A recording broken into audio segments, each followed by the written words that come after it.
What's up mga kapatid? Panibagong araw, panibagong vlog tayo. Ngayon, may meron tayo papasyal ang kaibigan. Total, susulitin natin yung bakasyon natin dito sa Quezon para mapasyalan natin yung mga kaibigan. Samahin lang kami mga kapatid. Kuya Robby, gusto mo magpakita sa video? Next time na lang. Okay, sige. Bye muna, bye muna mga kapatid. May lobster. Okay, malapit na kami sa pupunta namin kaibigan. 2.2 miles pa. Malapit na yun. 2.2 miles. Kaya malapit na. Yun yun, malapit na. Ayan lang, medyo ano rito, parang side street ang dinaanan namin na matraffic. Palang West Covina doon, malapit din. Okay, andito na kami mga kapatid. Sa bahay ng aming isang kaibigan. Kaya, at kababayan, mga taga-Dasbak, mga kakumarihan. Okay. Tama na kami mga kapatid. Okay, ito dito namin napagkasundo kumain sa Asian Buffet. Yan. Ito mga kapatid. Siya.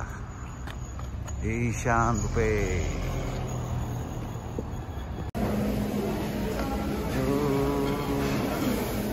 Ito mga dessert to, dessert mga kapatid. Pizza, crab, big crab. Ito no.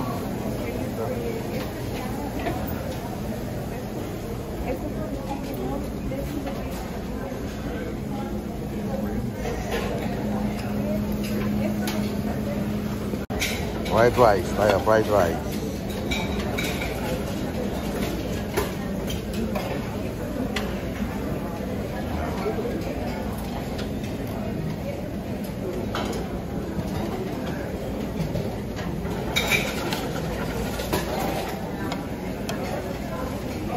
Doon pala ang pisa? Doon po.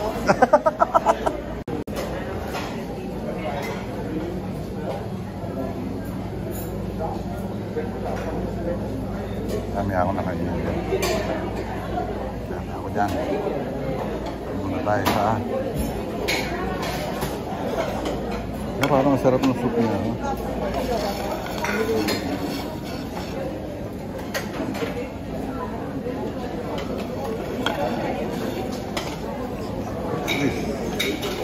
Kalamawi.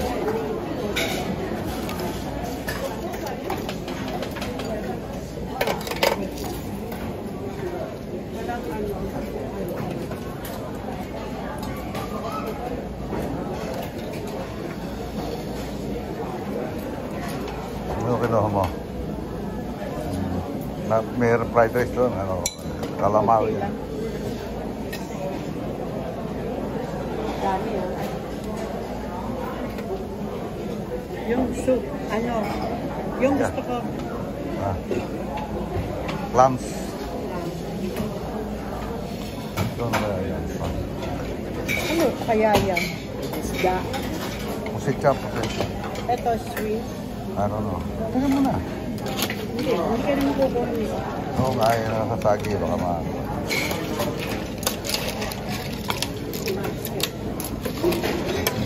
Chicken. Isda yata ito. Right.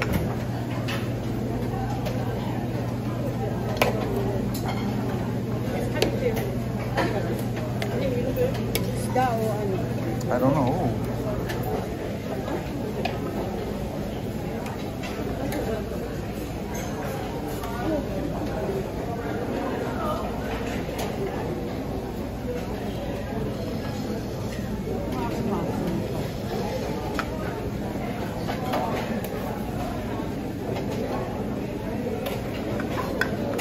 Mushroom.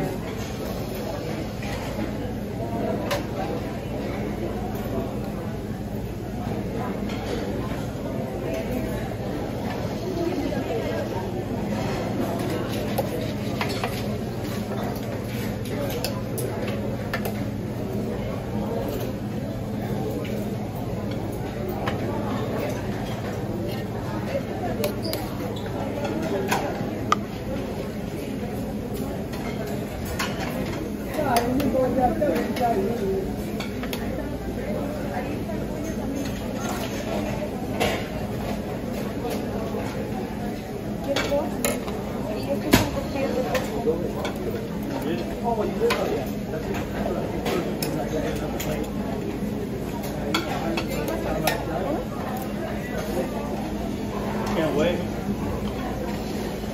Are you again? Yeah. Okay, this one. Yeah.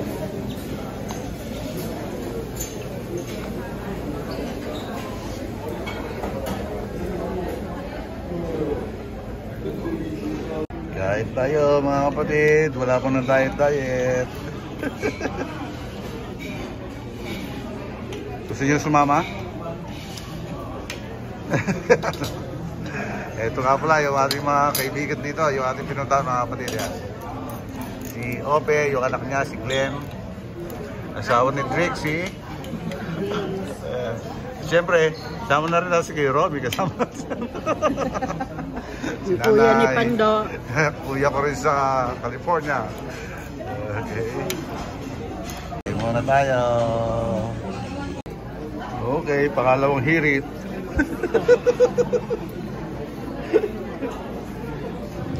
Wala munang diet. Okay mga kapatid, tapos na kami kumain. Ayun, nililigpit na oh. Ayun. Palabas na kami mga kapatid. Salamat. Naunahan naman ako sa bunutan. Kala ko mabilis sa bunutan si Fernando, pero kasama pala namin si Lito Lapid, mas mabilis bumunot. Naabala na. Okay, mamaya lang ulit mga kapatid. Ayan. Si Ope nagpa-pick up na sa Uber kasi may trabaho. Kami ihatid lang namin to, tapos uwi na rin kami ng Carson. Okay, mamaya lang ulit mga kapatid. Nakain luyang buro, sarap. Pero yung mga yung mga Asian, hilig na hilig doon sa matigas na pagkain na niluluto ng Pilipino. Lechon kawali.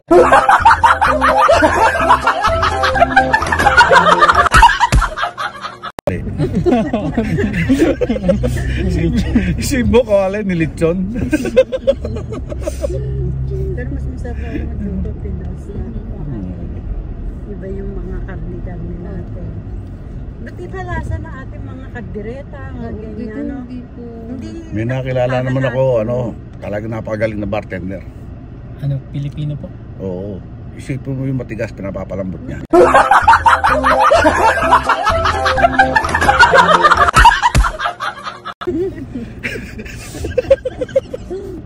Yung hard, di ba? Hard drinks, eh. Okay. Yung anak kong yung mo doon, ano yun, iisa anak noon ngayon nasa Dubai na. Yun yung pinadalang ko ng pang-ganyan yung pang-bartender. Na-accidente. Yun yung na-accidente. Ano rin yun? Parang para di sa'yo, buti hindi na-epektuhan din sa kanya yung hindi ito katawan, na-epektuhan sa kanya dito. Yung coaching ganyan nasa Yung sa speech. Kaya pina-speech therapy namin yun. driver 600 every session, 600 pesos. 600? Every session. Tapos 3 beses sa linggo. Sa Pilipinas. Sa may San Agustin. May doon sa Pilipinas, pag wala kang pera, babayaan ka ng mga kagano. Lumipan ng kotse sa ganun bumangga sa post. Ganun po yun. Yun yung siya lang ang nabuhay at saka driver. Driver po. Driver at saka siya ang nabuhay. Bali ang sakay, 3 row sa likod, 2 rito. Siya nasa gitna noong 2 pasahero doon namatay. Nag-aaral siya sa Dubai. Namatay po. Nakabataan din. Tulad nung nangyari sa inyo, puro kayo kabataan. Yun na, parang siyang hindi makasalita. Ito oh. Hindi niya ma-open. Yung driver ko na sa... Taga mga iglesia lahat yun eh. Buhay yan yung driver. Okay. Driver po. Buhay. Kasi yung pag tumila po sila para pagbagsak Talaga. Lumiban ng island, di ba sa atin sa Pilipinas may mga island yung division ng kasada yun. Solong anak. Bumangga sila roon. Saan po?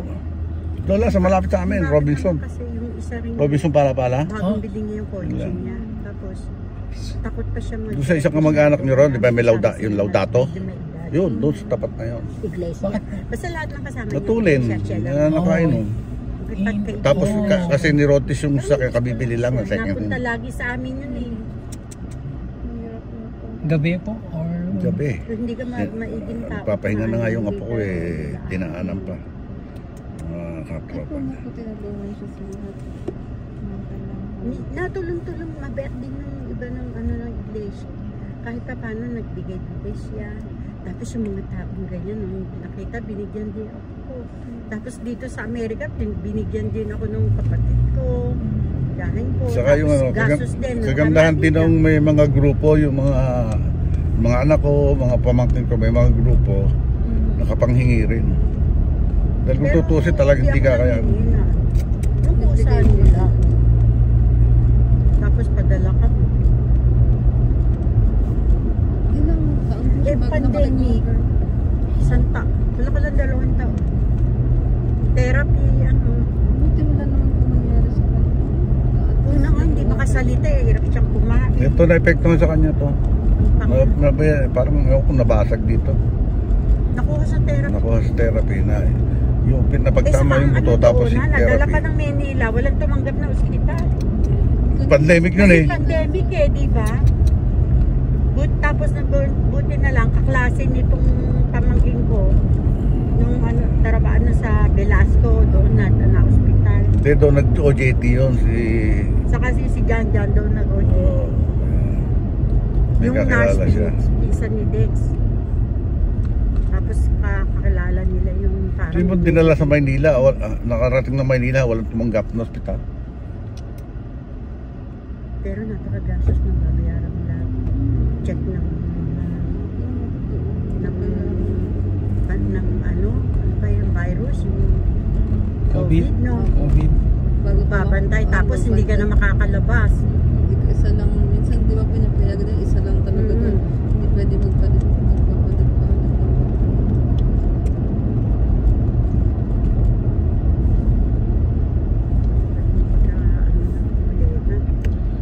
Wala, schedule natin. Ha? Pakaliwa tayo? Yes po. Dapat wala, schedule natin naman, Lake Tahoe. Pagbalik natin, wag ano. Siguro pagbalik na galing Pilipinas. Pag may yelo ng mga December, di ba? Meron mo.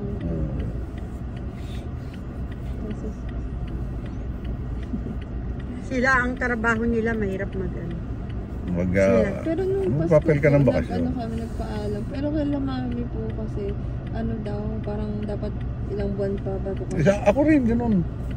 Kasi nga, pag ano, yung katulad namin sa department namin, wawalo kaming tao. Paano pag kami nagkasakit doon, pilay sila. Kaya pagka may nauna sa iyo nagpel ng bakasyon, naihatid na namin sila. Okay. Okay, dito na ulit kami sa Carson. At si Kuya Romy nagre-request na ipagluto ko siya ng kaldereta. Kaya dito kami sa Seafood City. At bibili na ayan ang Seafood City mga kapatid. Dito sa Carson niya, California. At bibili kami ng pangluto ng kaldereta. Samahan natin si Kuya Romy para makapamali. Sobrang tutok pala sa akin yung camera. Ayan, layo natin ng konti para makita yung pamumuang to. At huwag kayong magsawa mga kapatid. Pasok na tayo sa Seafood City. May music, may copyright pa. Tama yung karnihan dito ngayon. Ayun ang karnihan doon sa fresh seafood. Tayo kapila. Ayan, dito tayo ng baboy. Sa ating pang kaldereta. Ito na yung natin kapamili ng pang kaldereta. Sinamahan pa ni Kuya Romy na pang tinola. Yung tinola, lutuin na ni Kuya Romy ngayon. At yung kaldereta ng mga inuta. Ayan, ang ating lulutuin for tomorrow ay kaldereta. Yung malunggay. Ayan.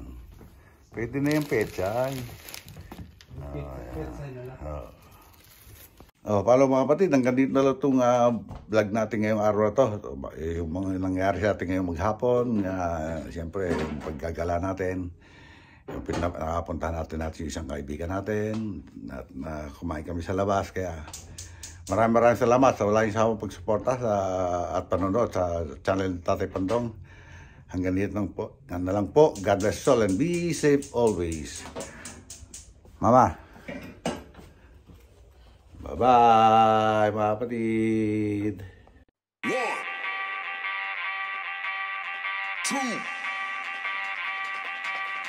3. 1, 2, 3. Let's go.